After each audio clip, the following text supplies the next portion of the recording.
Welcome to Band Talk with Charlie Mangini and friends. The only podcast where it's okay to talk in band.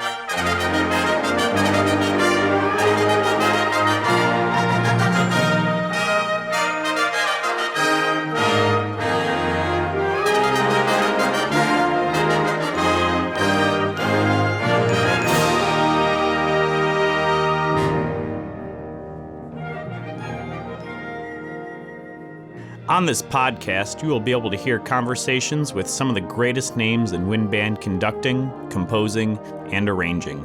We'll also visit with great college, high school, middle school, and elementary band directors to get their thoughts on various aspects of being a band director.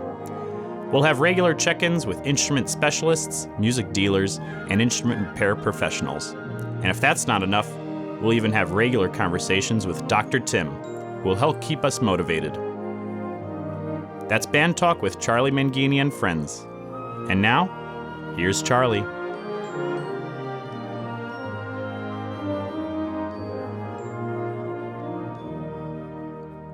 Welcome to Band Talk with Charlie Mangini and friends, and this, our 21st edition in the podcast series. As always, let me begin by thanking you for listening to the program, and a special thank you to all of our guests. And there has been quite a list so far, and a whole lot more to come, for giving their time to let us get to know them a little bit better. I'm so happy our listeners are enjoying these conversations, and I know that today's will not disappoint either. We have an incredible conversation with Allan McMurray, former director of bands at the University of Colorado-Boulder. I said former, not retired, because when we spoke, I mentioned retired, and he corrected me immediately. And judging from the number of guest conducting and clinician events he's been doing prior to COVID-19, and the number I can only imagine he will take on once this thing passes, I know he is not retired. It's a great conversation filled with some wonderful stories and thoughts, and I know you're really going to enjoy it. Well, here we are at the end of July. Summer is just about over, school's about to start, and unfortunately, there is no one-size-fits-all to start the year. Hopefully you have an idea of what your school or district's plans are to start the year, and hopefully music is still going to fit into that picture. And if there's ever been a time for us to be flexible, to be malleable, to be ready to alter the course in a drop of a hat, it's now. Because the only thing for certain at the present moment is that nothing is for certain. This is a time for us to be strong. This is a time for us to tap into our inner resolve. Our can-do attitude has never been more needed than it is today. We have to be committed to teaching our students, whether they are face-to-face or at the other end of a computer screen. Our administrators need to hear from us. They need to know our plans, our thoughts, our ideas, our fears, and above all, they need to hear that you understand their plight too. I simply cannot imagine the headaches our administrators are going through trying to balance everything it takes to run a school. Please, let them know you care. I remember when I was in college and something would come up, a problem, which by today's standards wouldn't even be a blip on the radar. And the director of bands at the University of Missouri-Columbia, Dr. Alexander Pickard, would look at me and say, Mangini, all I ever wanted to do was play the trumpet. And well, I'll bet that's the way so many of you are feeling right now. All you ever wanted to do was play your instrument in the band. I mean, if someone had told you in 4th grade, here kid, take this horn and learn to play it. You're going to get really good, and someday you're going to be the band director, and then you'll be teaching students just like yourself. And oh wait, by the way, there's going to be this pandemic that the world will experience, and you will need to teach through it all. On technology, stuff that hasn't even been thought of or invented yet. Can you imagine that? I sure can't. But hey, us band directors, we are a persistent lot. It takes a whole lot to get us feeling bad. Let's face it, I think we should be best described as terminal optimists. We have been trying to get 2 kids to play in tune forever. We've been trying to get the same student to remember their music that they forgot 3 times in 1 week. We've been trying to get everybody to wear black shoes and socks to the performance. And yes, we've been trying to get them to show up for class on time. We select a piece of music with the hopes that it'll be the one. You know, that magic piece that will inspire our students to take their instruments home and practice for 2 hours. But we wake up realizing that there were too many horns left in the band room last night. So I guess we'd better roll up our sleeves and start rehearsing. There's a lot of work to do. And this year, friends, there is a lot of work to do. Like any year, though, you are going to have moments of great frustration and you are going to have moments of great joy. You will see students with fear in their eyes and students who flash the widest and brightest smile you have ever seen. You may not be quite ready yet, but I know you will get yourself ready and you will equip yourself to be ready for whatever COVID, your governor, your school board, or life throws your way. Why? Because you understand how music impacts lives. You know firsthand how it impacted yours. And even when you ask yourself, what was I thinking? Why in the world did I ever go into this profession? You will remember that first teacher who inspired you, and you will see the faces of those students you have inspired. You will realize the power of music, and you will realize the power that you have as a teacher to give that gift of music to others. And that combination, my friends, will withstand and will triumph over any pandemic the world will ever know. Band Talk with Charlie Mangini and Friends is made possible through the support of Hal Leonard, publisher of the Essential Elements Method for Band and the world's largest source for music publications. The Eastman Music Company, dedication to design. Eastman Musical Instruments, Haynes Flutes, Shires Brass, Bakun Clarinets, and Bourgeois Guitars, all handcrafted with our history and the future in mind. Vandercook College of Music, where music education is a sound investment, offering the Bachelor and Master of Music Education degrees and the nationally recognized Mecca Continuing Education Program, where you'll find an online class for your every need. And Kevin Lepper's Advantage Network Percussion, where you'll only get the advantage if you're a part of the network. Advantage Network.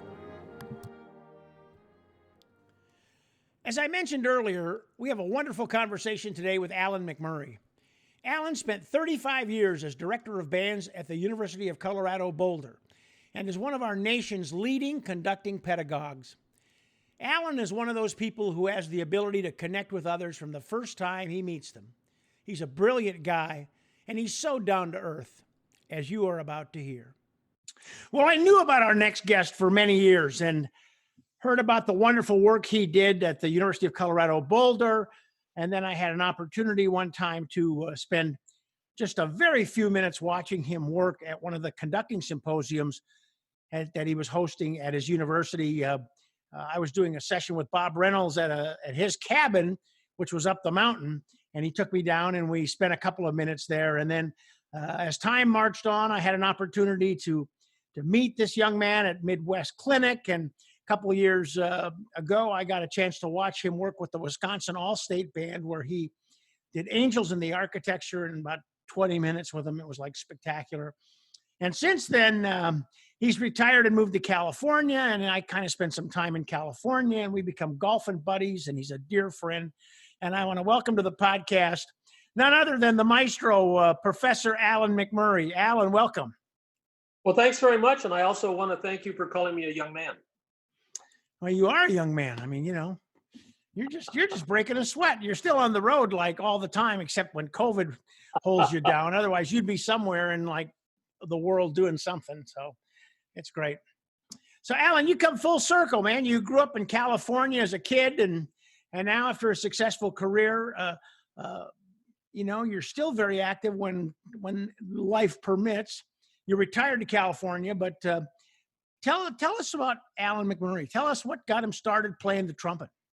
Oh, well, music was part of my family only from the standpoint that my dad played a little bit of piano, played a little bit of ukulele, and taught me when I was a little kid, as soon as my fingers were big enough to do that. But as a family, we sang Christmas carols and sang in church. And so there was kind of music around me. And so early on, I thought I might want to play an instrument. I started on violin because the school district I was in, you could not start a wind instrument until after you had tried a string instrument. That's why they had such great orchestra programs in the Long Beach public schools.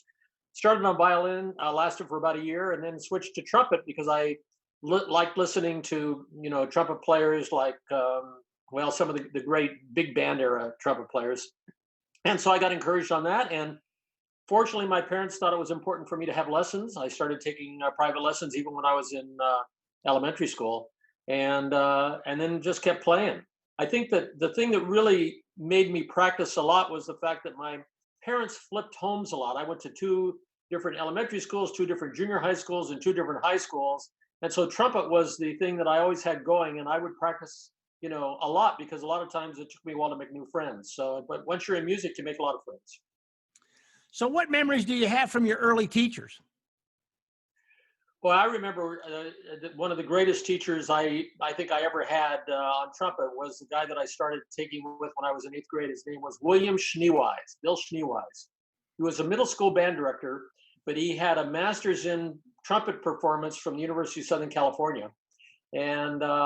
And he would play gigs at night, but taught middle school band during the day. And he would come to the house. And the way that he taught me was we would play duets together. And he would be on me for time. He would be on me for intonation. He would be on me for articulation. I had to match what he did.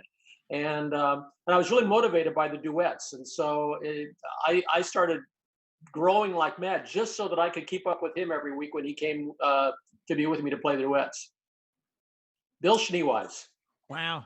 So then you obviously were active in high school, and then you graduate high school and you decide you're going to go to college. And where you went to Long Beach State? Yeah. And that's where you met a guy by the name of H. Robert Reynolds. Is that right? Yeah, but not right away. I did not enter college as a music major. You didn't? I entered college as a pre-law major because my family had a design for me and music was not it. My brother-in-law was city attorney of Los Angeles. We lived next door to a superior court judge, and everybody thought that because I could, speak complete sentences and did okay in school, that I should be a lawyer. So I entered. I applied several schools and was offered opportunities to go to many schools, but I chose Long Beach because that's where I had the best experience as a musician in high school. Graduated from Burbank High School after my mother moved there. And I wanted to be back among some people that I knew. And that was the only reason I went. I had not met Bob Reynolds, except he had auditioned me for All Southern California Orchestra when I was a junior. And I made it. And I played in All Southern California Orchestra and All California Orchestra, each for 2 years. But because the Long Beach public schools were predominantly orchestra driven and not band driven, I never played in a marching band until I was in college, and never played, even in high school, did not play in band, played in orchestra the whole time. So what made the switch? What was the light that said, okay, I'm giving up this law career and I'm going to be a musician? How did that all transpire? Well, it was interesting. I the first semester, I didn't even play my trumpet. I just tried to be a good student, and taking the advice of my family that music is an avocation, not a vocation. And but I missed it, so I decided. I called the music department, and they said, "Well, there's a non-major band for people like you who are non-music majors, and you don't even have to audition for it. It just meets one night a week." So I decided I'd try that. So I went in there and sat down in the middle of the section, because you could sit wherever you thought you should be. And the fact that I'd been principal player in the All-State Orchestra the last 2 years, nobody knew that in that group. So it wasn't long before I realized that these people didn't play as well as I'd like to play, and I wondered if there was another opportunity. So the next semester, I decided I wanted to play again, but this time I decided I auditioned for a music major ensemble, and I made principal player in Bob's Wind Ensemble as a sophomore in college, because he had just graduated like the top 6 trumpet players in the studio the year before. And that's where I really started working with Bob Reynolds. I love what you just said earlier. I mean, it sounds so university-ish, like, yeah, we have a place for people like you, like they just put you in a box, not knowing the talent you had or the interest or what could happen. But there was a place for people like you. We know people like you, I think that's, I think that's hysterical. Wow. So you get into Bob Reynolds' Top Wind Ensemble as his solo cornet player then, right? Or was it solo trumpet player? Oh, I was principal. He rotated the parts in terms of either first trumpet or first cornet, but we played a lot of variety stuff. I mean, as you know, Bob programs everything and has for a long time. He was doing pieces like the Stravinsky Octet even when I was an undergraduate. So our ensemble played a variety of repertoire, but I played principal and I was a section leader of his group. You had met him a few times. You said he auditioned you earlier. So what are those early memories of him? I mean, we all know Bob today. I mean, he's just one of the statesmen maybe in the band director world for us, and such a role model. But what was he like as a young guy? Was he just full of it, full of energy and vim and vigor and just kicking butt? Well, my memory of him when he auditioned me is I had no memory of him. I was just trying to do my best. I couldn't even describe him to you after I walked out because I was more worried about how I was going to play. But when I worked with him at the university, I mean, he was filled with energy. He was kind of scary. Everything was really serious. He had red hair and a very freckly face that sunburned easily. But he was intense, very intense. And it was his intensity that kind of drew me and frightened me at the same time. I thought, this guy, you got to watch out for. Well, it's obvious that you guys hit it off because, to this day, I know he remains one of your closest and dearest friends. And your paths crossed after Long Beach State too, didn't they? Yeah, Bob left Long Beach before I had finished my undergraduate degree, and I went to University of Wisconsin. And he let the director who followed him, Don Wilcox, know that he wished that I had been there at Wisconsin because he really needed trumpets. And Don shared that with me. It was nice of him to share that communication. And so when I finished my my undergraduate work, I decided that heck, I'd apply for that school at Wisconsin because I'd enjoyed working with Bob so much. However, I applied for the trumpet studio and was accepted into the Masters of Trumpet Performance. There was no graduate degree in conducting when I first went to Wisconsin, but there was a graduate degree there. And I also was offered the assistantship in trumpet, but Bob had another assistantship. So actually I ended up with two assistantships to Wisconsin, one with band and one with trumpet. And that took me out of California. And that was the first time I'd ever been really out of California. So you've been an overachiever your entire life is what you're telling me. Two assistantships. I mean, come on. Well, I didn't know that was going to be hard. I was just excited to be there and to be able to focus all my attention just being a musician, because when you're an undergraduate at a school like Long Beach, and I was majoring in music education after I changed my degree, there were a ton of courses. I mean, at that time, all the instrument courses, and you had to take every single instrument. Each one was a 1/2 credit, but met 2 hours a week. So you could take 30 classes for 15 credits. So all the music students and my classmate, Eugene Corcoran, and I took all the classes together, and we would have a ton. I mean, from morning until night, we were busy. So the assistantship was actually a lighter schedule. Wow. And then you ended up, you went to Michigan for a while. You were working at Michigan for a while as assistant director. Is that right?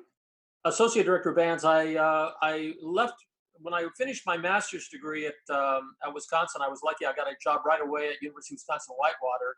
Started a doctorate in trumpet performance. There was still no graduate program in conducting at Wisconsin. Taught at Whitewater. Then went to Europe and was playing. It was the summer. I was doing some work at the Advanced Institute of the Arts in Switzerland. Took some auditions. Took an audition with the Nice Radio and Ballet Orchestra. Took an audition with the Munich Opera Orchestra. Won both auditions and was faced with the opportunity that I could have stayed there and been a professional trumpet player. But that just didn't scratch the itch that I had. So from Europe, I called Bob Reynolds and I said, Bob, I'm kind of in a crossroads right now, but I'm not sure this is for me. I think I might want to conduct. And he said, well, I'm just starting a degree now in a master's degree in conducting. If you come back, you can be in that program. So I left Europe and then went back. And when I put in my residency in my doctorate in trumpet performance, I got a second master's degree in conducting with Bob. Then right after that, I was hired at University of Wisconsin, not Wisconsin, but Southern Illinois University, Edwardsville, and had the opportunity to play with the St. Louis Symphony at the time. And then from there, Bob called me and asked if I'd be interested in this new position that he was putting together at Michigan, which was Elizabeth Green had retired, and they took her position, which had been music education and conducting, and they divided it into two positions, one that was conducting in band and the other that was strings and music education. And I ended up getting that first cut up position that was conducting in band. And I was associate director of bands, conducted the concert band, the chamber winds, and then taught two sections of conducting. And then you went to Colorado in 1978. That's right. And how long ago did you retire? I didn't retire. I modulated in 2013 from being full-time at the University of Colorado to the life that I lead now, but I have not retired.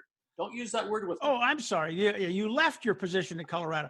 You were there for what, 35 years? I was there. I went there and they had hired a new dean at the time, Bob Fink, who had been the head of the program at Western Michigan University.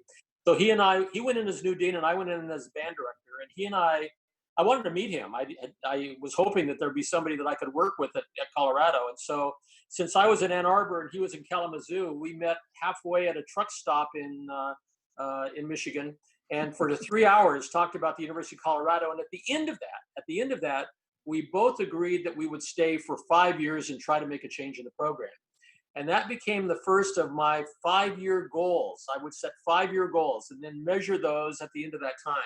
So I completed 7 5-year goals at the University of Colorado. So what you're trying to say is you couldn't hold a job during that time, is what you're trying to say. I'm trying to say that, yeah. Wow, 35 years. That is unbelievable. And you made such a mark with your work there. Okay, we're going to shift gears here for a little bit. So when was the first time you ever heard a professional or major college ensemble? And what do you remember from that? Well, let me rephrase that. The first time I heard a major wind ensemble. Okay. And that was because when I went to Long Beach Bob had done spectacular work there. And I mean, that ensemble played really well. When we played at CBDNA, we did the Hindemith Concert Musical Blast Orchestra. We did Lincolnshire Posey. We did really difficult repertoire all in the same program. And that group just played really, really well. It was loaded with some really high-end players, some who became players with the LA Philharmonic, some who went on and played professionally in Europe, some who became applied teachers. Eugene Corcoran and I were both in that group. It was a really unusual time. And I think Bob would say that too.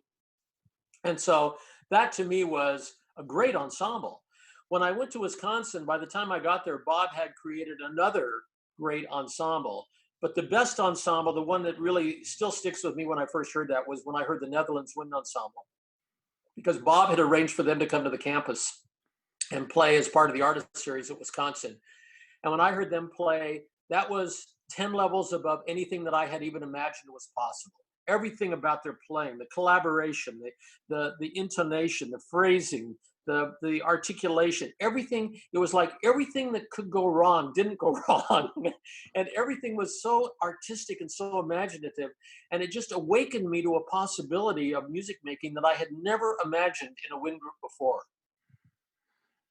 So with that inspiration and years of experience, you decide now you're going to start sharing your thoughts and your wisdom and your knowledge and your insights.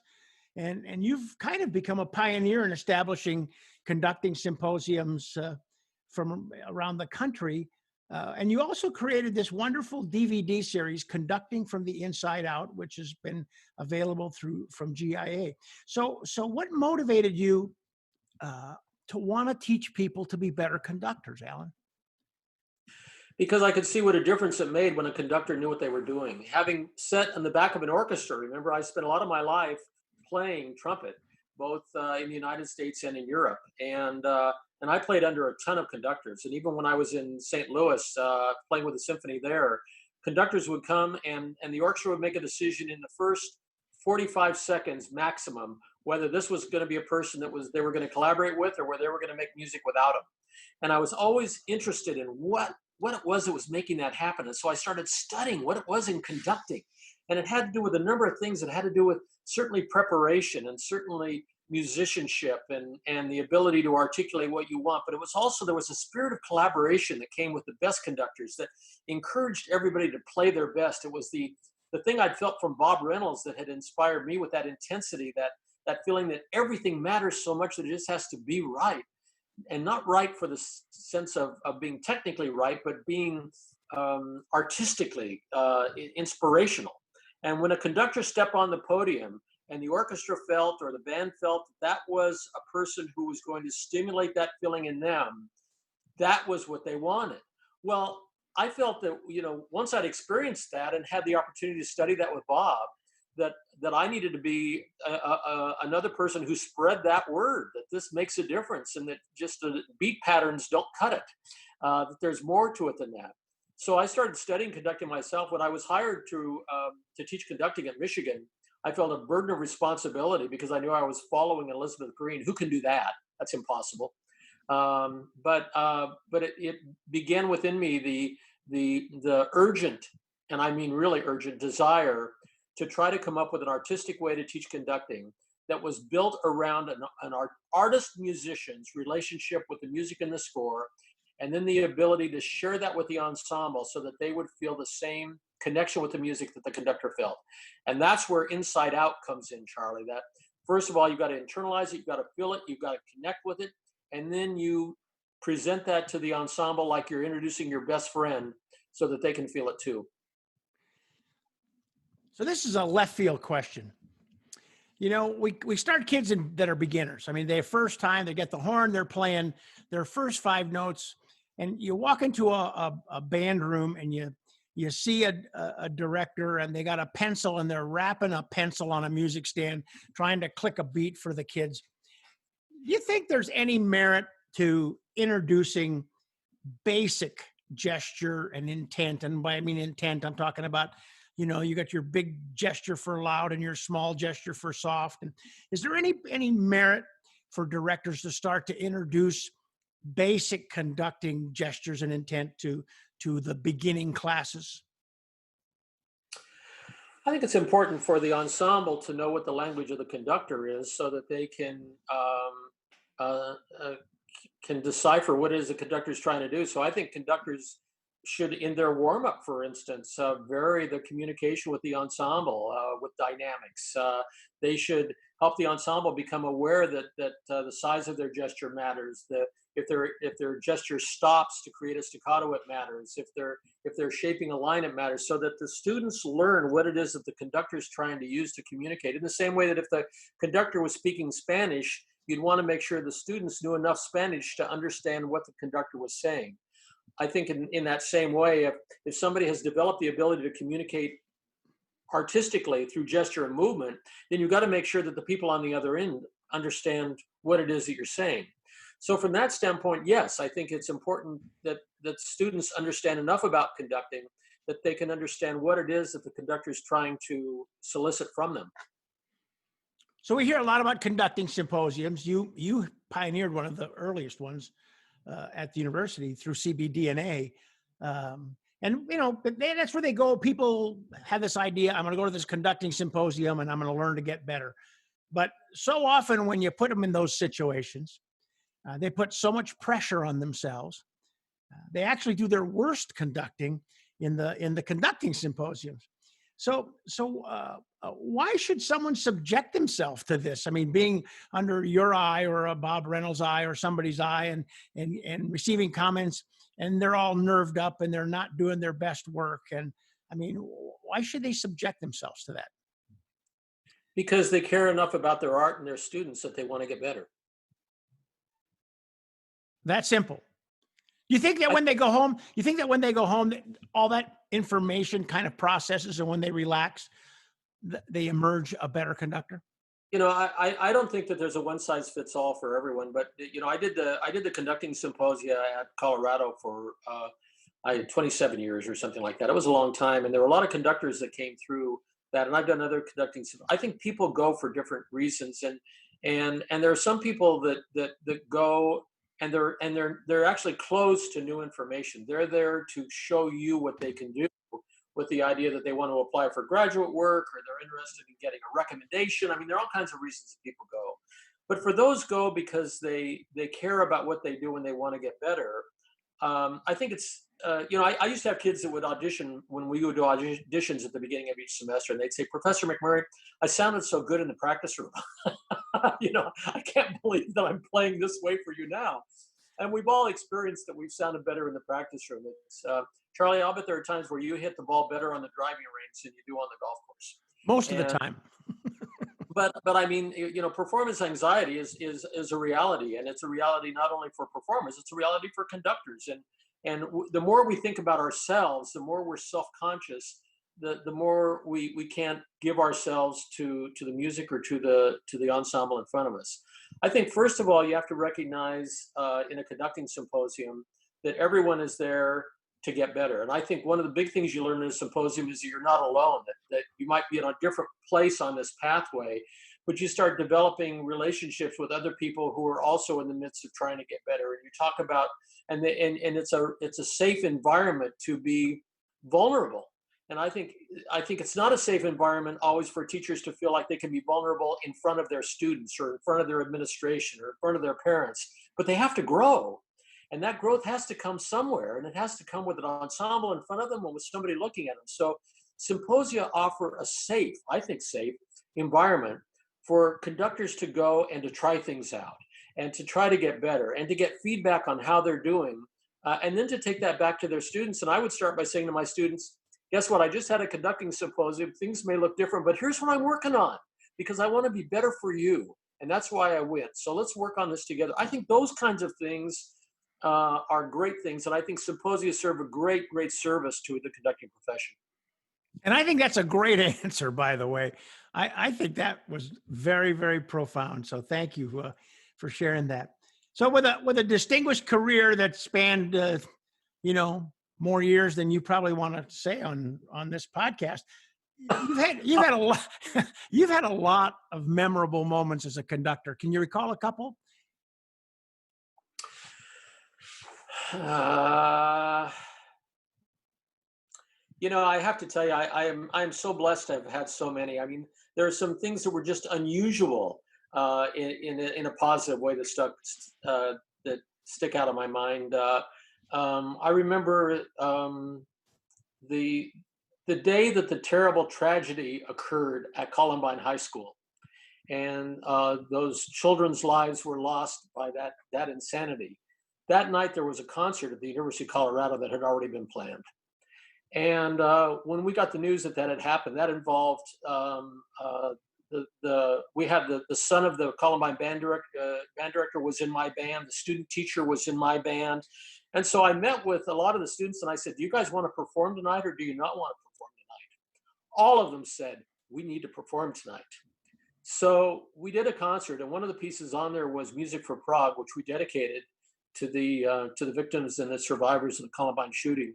And we had a lot of Columbine parents who were in the audience as well, because they were related or friends, and they were looking for a way to somehow deal with something. And this concert took on a whole different feeling than any of us had imagined. And the performance of Music for Prague was the most artistic performance of that piece I'd ever conducted. And it was because every single person cared so much. So I remember that, but a lot of things were around that made that happen. But I think every student of mine that was in that performance, if you ask them what was one of their top performances, they would include that particular time that they did that. Off campus, I was really fortunate. I was asked to conduct the Prague Chamber Orchestra in a performance with George Crumb of his music. And George Crumb was there, and I was flown over and went right from, I'd been doing a production of West Side Story that I was conducting at CU, and then I left and flew right over and got off the plane in Prague and went right to the rehearsal, which they'd already, George was there and they were just talking about what needed to happen because he had to decipher everything. And It was all professional musicians with George there, and wonderful, wonderful performers, all of whom gave their heart. And we performed this concert of George's music, including Ancient Voices of Children, in an old cathedral.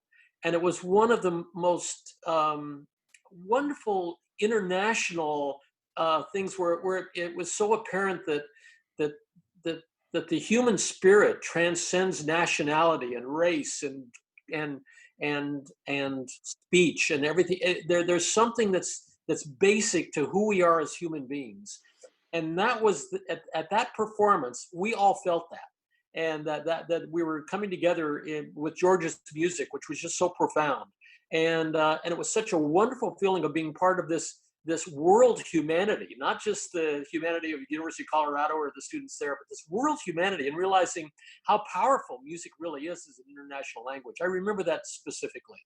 That was another one. Those are two that stick out in my mind. You know, as trumpet players, we always like to listen to other trumpet players, and we have our little small group of that. And as conductors, we also have this little inner circle of people that have inspired us in one way or another. So who's that inner circle of conductors that you've witnessed or watched that have inspired you along the way?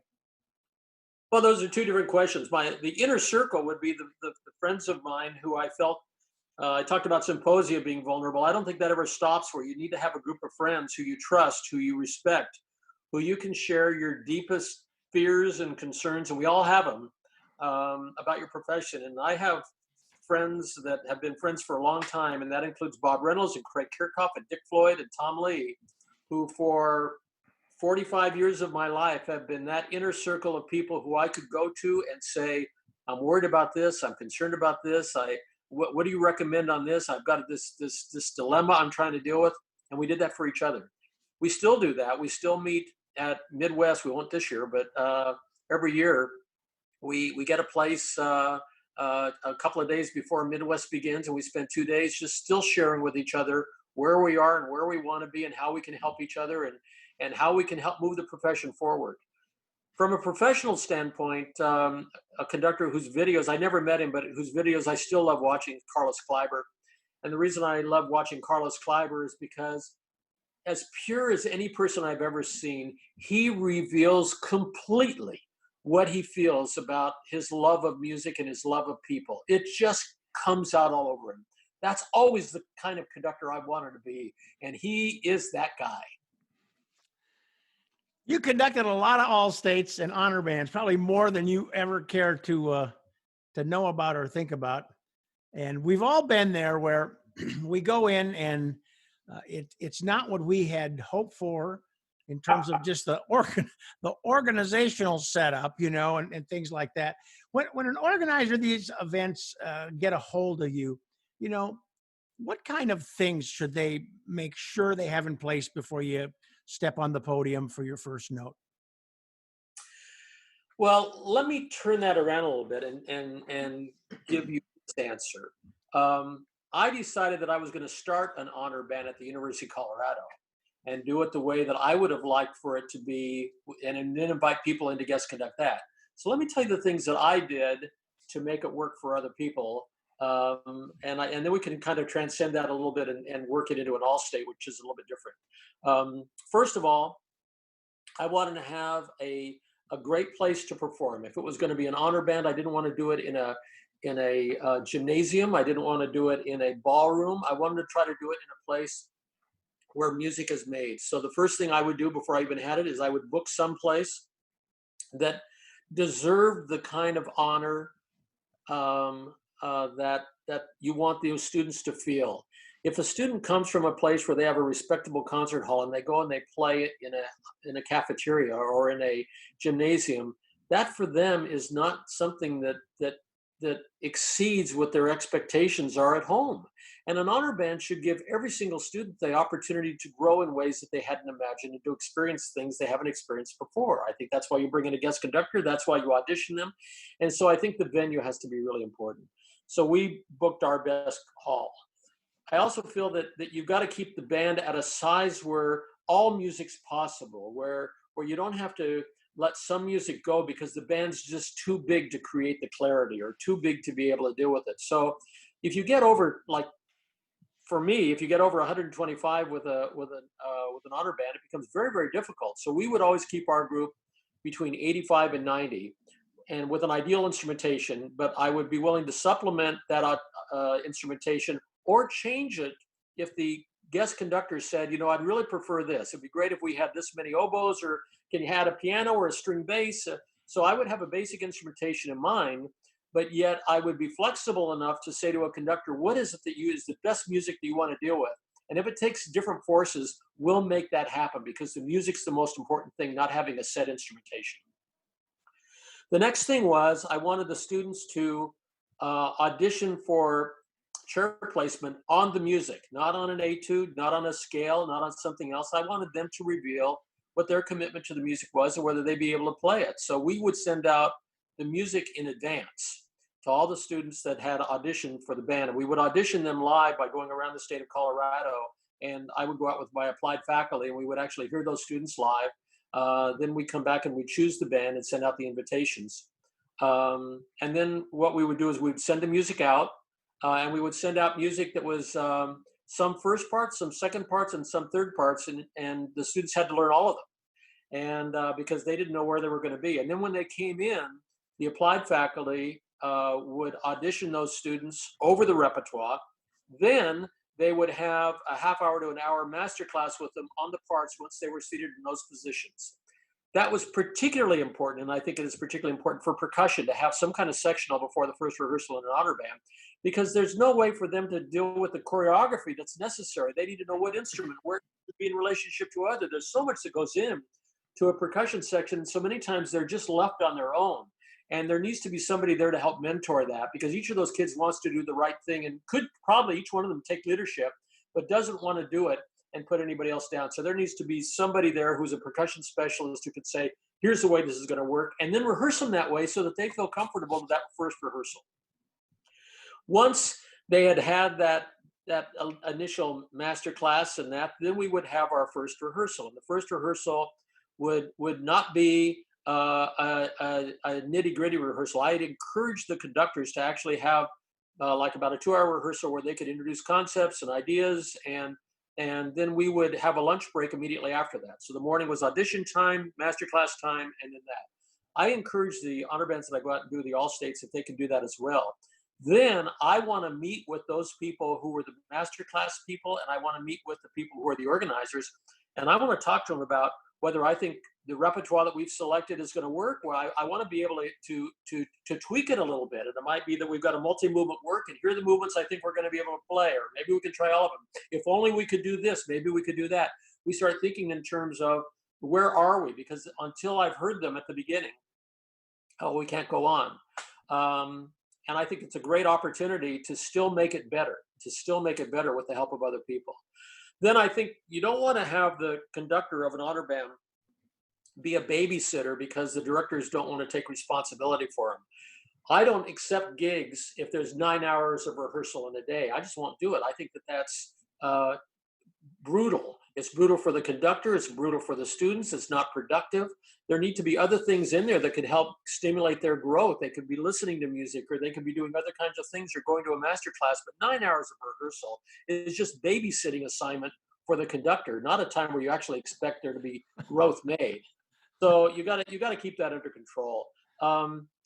When I would always send past programs, recordings, and or videos to the conductors before they would choose repertoire. I would talk to them about the process. I would talk to them about where we think the strengths and weaknesses are in the state. I would talk to them about the fact that if they wanted to deal with rental repertoire, we could do that, but I'd like to know that in advance. I always made sure that I paid them what they asked to be paid. And I would suggest an amount to them, but I would also say, I don't want your time to be less than you value your time for. So whatever your fee is, we'll pay it. Just be honest with me what it is. And seldom did I have to go up. Usually they said, that's plenty, Allan, that'll be fine. Travel, I wanted them to know where they'd be staying. I wanted them to know that there was breakfast included. I wanted them to know we'd have somebody pick them up at the airport. I wanted them to know that we would take care of their flights unless they wanted to book it themselves. I wanted them to feel absolutely at ease so that they knew all they had to do is come and be a conductor. And that's what I want too. That's all I want to do. I just want to be a conductor. I don't want to take care of anything else. Then I think that the best thing from that moment on is just hope that the conductors have chosen the right repertoire. And that's how I always felt. The biggest, scariest thing, and you know this too, Charlie, is have I chosen music that is going to challenge the group, but still provide accessibility to the highest artistic standards. I don't want to be chasing notes, but I want to be able to go as deep as I possibly can with the music that we've got. So, yeah, amen. Amen. You just hit a home run there. I'm waiting for you to run around the bases now. You can do a bat flip if you want to do that also. That was like great.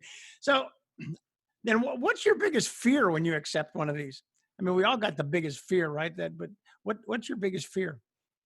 I want the students to have the best possible experience they can possibly have. Yes. Yes. And I just worry that I'm going to be able to choose the repertoire and be my best so that I can inspire them. That's what I care more about than anything else. I want them to have a great experience, and I want to make sure the music inspires them and challenges them, and that they embrace that. I don't care if they forget who I was. I never want them to forget the music.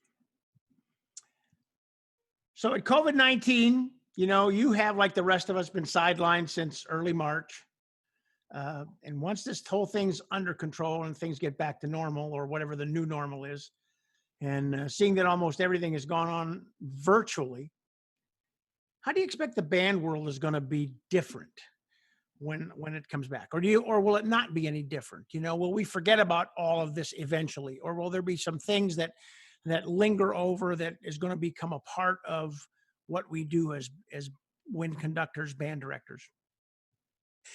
Yeah, I don't have a crystal ball, but I can tell you what my concerns are and what my hopes are. My hope is that they come up with a vaccine very, very soon, because there's nothing that would be better than for all of us to know that there was a vaccine and that we could cure this thing and that we could start the fall of 2021 with business as usual. That would be the ideal world. And I think we all know how to deal with business as usual. I think we can still remember how to deal with that. And I think that we will have lost, it's possible that we could have lost an entire middle school experience for kids. And we might have lost some entering students, but basically we will have lost a full year of momentum. If there isn't a vaccine and we have to start 2021 still wondering how we're going to deal with this, I don't know what's going to happen. And I think it is going to change us forever, because I think that administrators trying to make decisions, and they don't know what they're doing any more than the rest of us do. They're trying to make informed decisions. We're all trying to make informed decisions. It's just we don't know what the information is. We don't know if there's a vaccine. We don't know if all of our students are going to catch the disease, or whether they're going to take it home and give it to their parents. We know that it could happen. I think that in a worst case scenario, we're going to lose a lot of music programs. And I think we're going to lose them because of funding, and we're going to lose them because of, well, very frankly, because I don't think every director is up to the task of trying to find a way to keep the students engaged and involved and motivated in this online experience. I don't think every person has the skills or the desire to learn those skills to make it be the best it can be. The people who are doing that are working long, long hours to try more things, and they're seeing what works and what doesn't work. They're tweaking. They're aware of each student's growth. They're aware of who's lagging behind. And that's a lot of time. That is, but there are teachers doing that because they just care so much. Sadly, not all teachers care that much. And I think in those situations where some teachers don't care enough to do that, those programs could be lost. Yeah, I talked to a lot of teachers, and you are so right. The ones that I know that are incredibly dedicated and great teachers, they are probably working harder in a virtual teaching situation than they did in their classroom. And yeah, there are a lot of them that, you hear, well, we're having trouble and the kids aren't involved and the kids aren't motivated. And what really is that the teacher's not motivated. And it does take a lot of work. Our good friend Tim Lotzenheiser and I talk about this all the time, that the teachers have got to communicate. They've got to communicate to parents and students, and they've got to let their administrators know what they're doing. Those administrators do not know what they're doing in their lessons, and they got to keep them informed, especially if they want to have music classes and jobs when this thing is all over, don't you think? Yeah, well, I think if you're passionate about music and passionate about music learning and music teaching, you have to share that passion with everybody. You've got to let the parents know about it. You've got to let the administrators know about it. You've got to let the students know about it. You've got to let the community know about it. You have to be the biggest advocate for music in your community of anybody, and you have to be that person. You have to be that person. So when the virus passes, Allan gets to conduct any band he wants or orchestra that he wants. And I know that we're talking here on a podcast, you know. If you could just, like, right now, the way you're feeling right now, have any one piece that you'd like to just stand up in front of a group and conduct, what would it be? Well, I'm so hungry for it. I'd probably say the ring cycle, but I think that as long as you can imagine and just, give your life to it. The most important thing for me is not the piece of music; it's the collaboration. Very frankly, I mean, I want it to be some piece of music that everybody in the room could feel good about. But I wouldn't care what instrumentation it was. I wouldn't care. I would want people who are ready to make music to sit down in a room, and we would celebrate, and maybe not start with the longest piece, but start with a piece that we could play, just listen to the room resonate after we played it, and then just have a moment where we could talk about what we just experienced and how much we had missed it. I think that just reuniting ourselves with that love of music is what I'm looking forward to the most. And whether it's a 2-minute piece or a 5-hour piece, I can't wait for the reflection at the end of that and being able to share what we feel at that moment. I love that answer because it parallels one of my very favorite moments when I was in Chicago and I was in Grant Park and the Grant Park Symphony was playing. And in the chair ahead of me was the legendary Bud Herseth and his wife, who I had the opportunity to meet. And he was just a grand gentleman. And I remember the orchestra came out and they played their tuning note and he turned to his wife and he goes, that elusive tone, he said, and he kind of chuckled. And intermission came and this young man came up to him. Kid was in high school and, oh, Mr. Herseth, he says, it's such an honor to meet you. He says, can I ask you, he said, could you tell me your favorite piece of music? And Herseth looked at him with that Kris Kringle smile that he always had. And he said, young man, my favorite piece of music was always the one on my music stand. Yep. And you just said it. It was like, we just do our best with what we got. That's great. Exactly. I feel that you give your all to that piece in front of you and the people in front of you. You give your all the time. And it doesn't matter whether it's a high school group, a college group, or professional group. It doesn't change your passionate commitment to what you believe in. So speaking of passion, you and I share another passion, and that passion is playing golf, right? And we've had the opportunity a couple times, and you've beaten me like a bad child. But, I know you and your lovely wife, Judy, are avid golfers, and we've been blessed to play golf with you. So when you get home after a round of golf and you maybe have a little adult beverage and you turn on the music, what's your favorite music that you turn on to just kind of relax after a round of golf? Or does it vary by whether you played good or played bad? Yeah, that's right. I have the most eclectic tastes of probably anybody you've met. I mean, I will turn from one thing to another. I'll listen to Bach. I'll listen to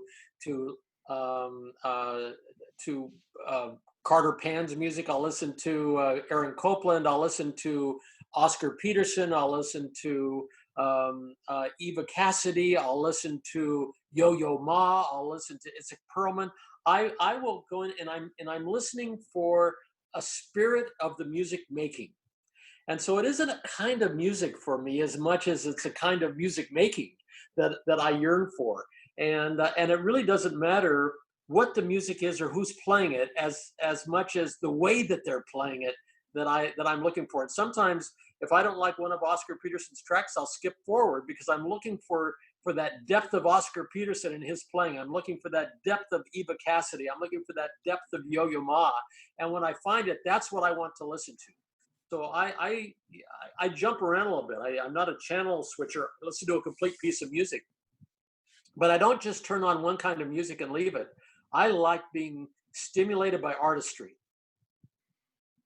Allan, if anybody's listened to this podcast, they have been stimulated by your beautiful words and your wonderful thoughts. And it is always a joy to spend time with you. And I can't wait until we get to see each other face to face, hopefully in a few months when I'm back out in California. And until then, take good care of yourself. Give your lovely wife, Judy, a big hug. Wanda sends her love. And thanks so much for sharing some great words and thoughts and wisdom and opening up your soul to our listeners. Be well. Charlie, God bless you. Charlie, it's easy to talk to you, my friend, and please give my love to Wanda. And I'll look forward to seeing you soon. Allan McMurray, what wonderful thoughts. I loved his thoughts on when this thing is over. It doesn't matter what piece of music we play, but that we will be together, and for us to savor every moment, every sound, and to bathe in the resonance of the room. I don't know about you, but that can't come fast enough for me. Well, that's Band Talk with Charlie Mangini and friends. We'll be back next week with another podcast. Thanks for listening. Thanks for listening to Band Talk with Charlie Mangini and friends. If you would like to send a question to Charlie or have a comment, please send an email to bandtalkcharlie@gmail.com. We hope you will let your colleagues, students, and friends know about Band Talk with Charlie Mangini and friends. Thanks for joining us, and we look forward to being with you again soon.